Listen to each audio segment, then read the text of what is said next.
بسم اللہ الرحمن الرحیم۔ آج کی اس ویڈیو میں ہم ذکر کریں گے فرعون اور اس کی خادمہ کا۔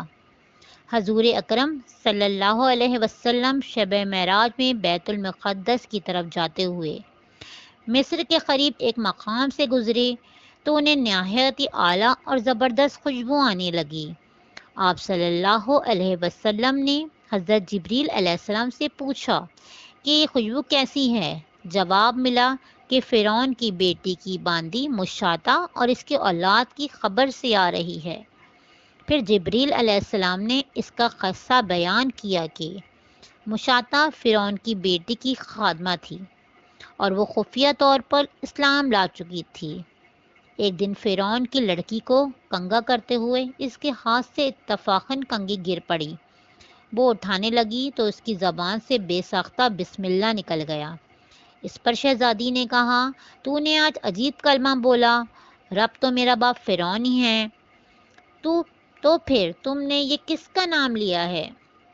اس نے جواب دیا، فرعون رب نہیں ہے، بلکہ رب وہ اللہ ہے جو مجھے اور تجھے اور فرعون کو روزی دیتا ہے۔ شہزادی نے کہا، اچھا تو میرے باپ کے سوا کسی اور کو اپنا رب مانتی ہے؟ اس نے جواب دیا، ہاں ہاں، میرا، تیرا اور تیرے باپ سب کا رب اللہ تعالیٰ ہی ہے۔ شہزادی نے اپنے باپ سے کہلوایا۔ وہ سخت غضبناک ہوا اور اسی وقت اسے برسر دربار بلوا بھیجا اور کہا، کیا تم میرے سوا کسی اور کو اپنا رب مانتی ہے؟ اس نے کہا، میرا اور تیرا رب اللہ تعالیٰ ہی ہے جو بلندیوں اور بزرگی والا ہے۔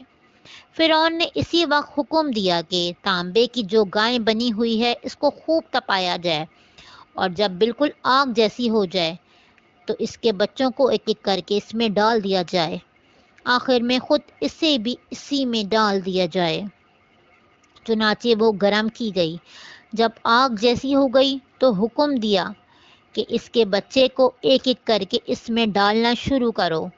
اس نے کہا، بادشاہ ایک درخواست میری منظور کرو، وہ یہ کہ میری اور میرے بچوں کی ہڈیاں ایک ہی جگہ ڈال دینا۔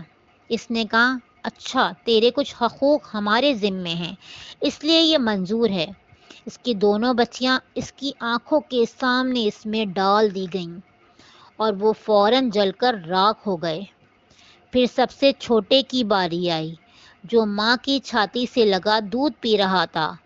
فرعون کے سپاہیوں نے اسے گھسیٹا تو اس نیک بندی کی آنکھوں تلے اندھیرا چھا گیا۔